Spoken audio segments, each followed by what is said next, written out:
अभिवादन स्वीकार कीजिए ब्रजेश मिश्रा का और आप देखना शुरू कर चुके हैं द डिबेट। बहन भाइयों, धर्म और सियासत यानी रिलीजन एंड पॉलिटिक्स ये मिलकर क्या जनरेट कर रहे हैं इस वक्त? हेट स्पीच, नफरत। और ये बात कौन कह रहा है? भारत की सर्वोच्च अदालत, सुप्रीम कोर्ट ऑफ इंडिया। अदालत ने अपने ऑब्जर्वेशन और आदेश में इस बात का जिक्र किया है कि सरकारों की नपुंसकता की वजह से हेट स्पीच इतनी बढ़ गई है कि समाज में घृणा की खाई चौड़ी हो गई है और नफरत इस कदर बैठ गई है कि कोई एक दूसरे को देखना भी नहीं चाहता है। सुप्रीम कोर्ट से आई इस ऑब्जर्वेशन के मायने क्या हैं और क्या नफरती बयान, हेट स्पीचेस कम होंगी या और बढ़ेंगी? धर्म से और सियासत को क्या अलग किया जा सकता है? भारत में तो ऐसा कोई उदाहरण नहीं है कि यहाँ अलग करके देखा जाए, लेकिन अब सुप्रीम कोर्ट ने कहा है तो इस पर विचार और डिस्कशन ज़रूर होना चाहिए। बहन भाइयों, हालिया में एक आदेश में भारत की सर्वोच्च अदालत ने एक बेहद महत्वपूर्ण मसले पर अपनी राय और अपने आदेश में ये बात का उल्लेख किया है कि धर्म और सियासत के मेल से इस देश के भीतर नफरत फैल रही है, इस देश के भीतर घृणा का व्यापार बढ़ रहा है, इस देश के भीतर एक दूसरों को लड़ाया जा रहा है और इस देश के अंदर सहिष्णुता रह नहीं गई है, बल्कि इस देश के अंदर एक दूसरे के प्रति घृणा का भाव बढ़ रहा है। और ऐसा क्यों हो रहा है? इन हेट स्पीचेस से फ़ायदा किसको हो रहा है? किसी कम्युनिटी को नहीं हो रहा है, पॉलिटिशियंस को और पॉलिटिकल पार्टीज़ को लाभ हो रहा है, ये कोर्ट मानती है। अब 28 अप्रैल को जब दोबारा सुनवाई होगी तब तक उम्मीद है कि कुछ पॉलिटिकल पार्टी जिस पर कोई राय मशविरा निकाल कर सामने आएंगी, लेकिन सुप्रीम कोर्ट की इस बात में बहुत तार्किकता है।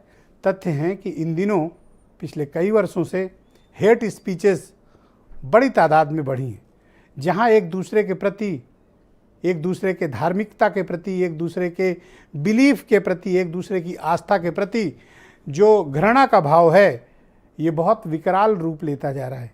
और बहनों भाइयों, मुझे कहने में कोई हिचक नहीं है कि ये समाज के लिए बहुत ही विघटनकारी ताकतें हैं जो इस प्रकार का कृत्य कर रही हैं, बल्कि इसको कृत्य नहीं कुकृत्य कहा जाना चाहिए।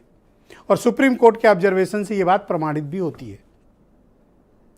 हमारे अंदर, और इसमें सभी सम्मिलित हैं, हर कास्ट, रिलीजन, क्षेत्र, सब जगह के लोग सम्मिलित हैं। घृणा का स्तर हमारे भीतर इतना क्यों है? वो कौन सी बात है, वो कौन सी चीज़ें हैं जो किसी के भीतर घृणा की इतनी ज़्यादा भरी जा रही हैं? क्या धार्मिक कट्टरता है? क्या इसका पॉलिटिकल सेंटिमेंट्स का इस्तेमाल किए जाते हैं ताकि इसका राजनीतिक लाभ लिया जा सके? और ये घृणा क्यों? रंग से घृणा, उत्सव से घृणा, क्षेत्र से घृणा, मोहल्ले अलग कर लिए गए हैं, रंग अलग कर लिए गए हैं, उत्सव पहले से हमारे यहाँ बटे हुए हैं, इलाके तक बट गए हैं, सोच विचार बदल गए हैं। इस तरह का घृणा का माहौल ये समाज को विभाजित करने वाला है। और मैं फिर कह रहा हूँ बहनों भाइयों, इससे भला किसी को नहीं होने वाला। भला सिर्फ एक का हो रहा है, पॉलिटिकल कम्युनिटी, जिन्हें सत्ता चाहिए, जिन्हें ताकत चाहिए, जिन्हें हुकूमतें चाहिए। और ऐसा नहीं कि कोई एक दल इसमें सम्मिलित है, इसमें सभी बराबर के भागीदार हैं। किसी का परसेंटेज कम है, किसी का ज़्यादा है, लेकिन एंड ऑफ द डे नुकसान किसका हो रहा है? हमारा और आपका, मौजूदा जनरेशन का और आने वाली जनरेशन का।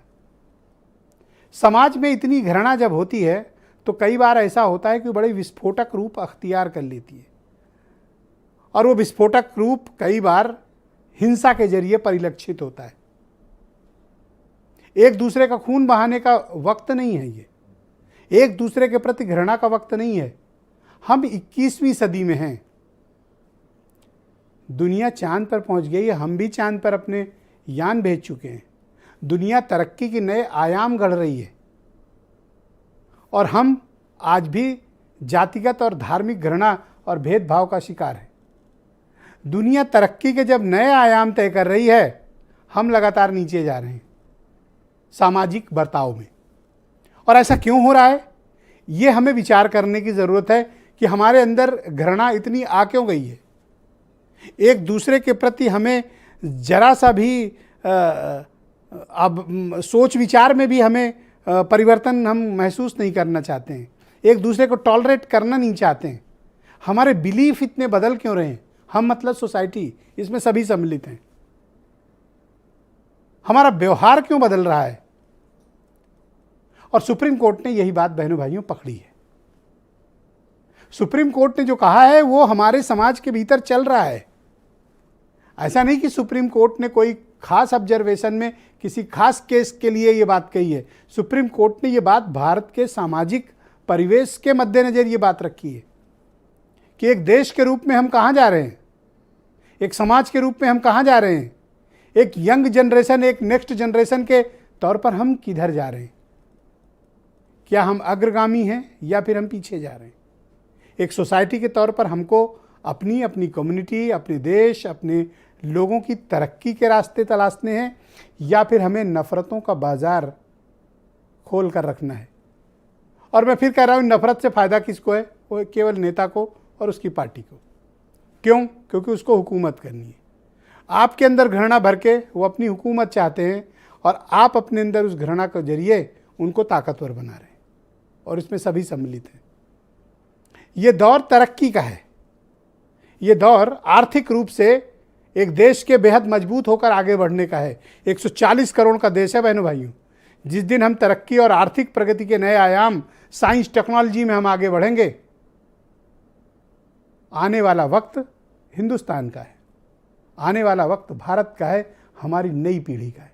नेक्स्ट जनरेशन दुनिया में नए कीर्तिमान स्थापित करेगी भारत का। ऐसा बिलीफ हमारा होना चाहिए, ऐसी हमारी सोच होनी चाहिए। और मैं दुनिया का उदाहरण देकर आपके समक्ष ये बात रखना चाहता हूं, दुनिया का कोई देश घृणा के सहारे प्रगति नहीं किया। आपसी सौहार्द, प्रेम, परस्पर विश्वास और आगे बढ़ने की कामना, तरक्की का जज्बा, साहस, ईमानदारी, काम के प्रति जुनून, कर्तव्य परायणता के प्रति लगाव, जिन देशों ने ये डेडिकेशन महसूस किया बहनों भाइयों, उन्होंने तरक्की के वो आयाम तय किए हैं कि दुनिया आज उनको उस नज़र से देखती है। हमारे साथ आज़ाद हुए मुल्कों की हालात देखें और हमारे हालात देखें, आपको बड़ी तब्दीली मिलेगी। ऐसा नहीं कि हमने तरक्की के आयाम नहीं छुए, एक से बढ़कर एक तरक्की और मिसालें भारत में हैं। डॉक्टर होमी जहांगीर भाभा हमारे आदर्श होने चाहिए, विक्रम साराभाई हमारे आदर्श होने चाहिए, एपीजे अब्दुल कलाम हमारे आदर्श होने चाहिए। और मैं तो कहता हूं घर घर इनकी तस्वीरें लगनी चाहिए। इन्होंने भारत की तरक्की में एक नए स्थापित मानदंडों के आगे बढ़कर काम किया। लेकिन हम क्या कर रहे हैं? घृणा, हेट, नफरत, आपसी वैमनस्यता, एक दूसरे के प्रति, उसकी आस्था के प्रति चोट करना, अपमानित करने का प्रयास करना, एक दूसरे के बिलीफ को नीचा दिखाने की कोशिश करना। और बहनों भाइयों, दुख की बात है कि इसमें सभी सम्मिलित हैं। एक समाज के रूप में हमें कहां जाना था और हम जा कहां रहे हैं? डॉक्टर होमी भाभा के सपनों को पूरा करना है, विक्रम साराभाई के सपनों को पूरा करना है, डॉक्टर कलाम के सपनों को पूरा करना है, या फिर हमें नफरत का व्यापार करके सिर्फ हुक्मरानों को मजबूत करना है? ये संकल्प और तय हमें करना है कि हम अपने देश को कहां पहुंचाना चाहते हैं। और यही बात तो भारत का सुप्रीम कोर्ट कह रहा है, यही बात हमारे आदरणीय महानुभाव जज लोग कह रहे हैं कि हम देश को किस तरह ले जा रहे हैं। हमारे यहाँ कैसे वक्ता थे? जज साहब ने बड़ी अच्छी टिप्पणी की। उन्होंने कहा कि हमारे पास ऐसे ऐसे इस देश में वक्ता रहे, पंडित जवाहरलाल नेहरू, अटल बिहारी वाजपेयी, कि जब ये स्पीच देते थे, भाषण देते थे, दूर दराज से लोग गाँव से निकल कर आते थे इनका भाषण सुनने की। क्या बोल रहे हैं? मैं खुद अपना व्यक्तिगत अनुभव आपको बताता हूँ। अटल जी को सुनने के लिए मैंने अपनी ग्रेजुएशन के एग्जामिनेशन के पेपर्स में कंप्रोमाइज़ किया था कि आज उनको सुन लूँ, और कल मेरा एग्जामिनेशन था, मैथमेटिक्स का एग्जामिनेशन था। उसके बावजूद मैंने तैयारी करने के बजाय अटल जी को सुनना पहले पसंद किया। उनकी स्पीच के बाद मैंने अपनी प्रिपरेशन को आगे, प्रैक्टिस को आगे बढ़ाया। ये वो दौर था, और ये दौर कोई गया बहुत पुराना नहीं है। ये हमारी आपकी आंखों के सामने हुआ है और हमारे आपके सामने घटित हुआ है। इस देश को प्रेम चाहिए, सौहार्द चाहिए, विश्वास चाहिए, तरक्की चाहिए, आर्थिक प्रगति चाहिए, शिक्षा चाहिए, रोजगार चाहिए, बेहतर इंफ्रास्ट्रक्चर चाहिए।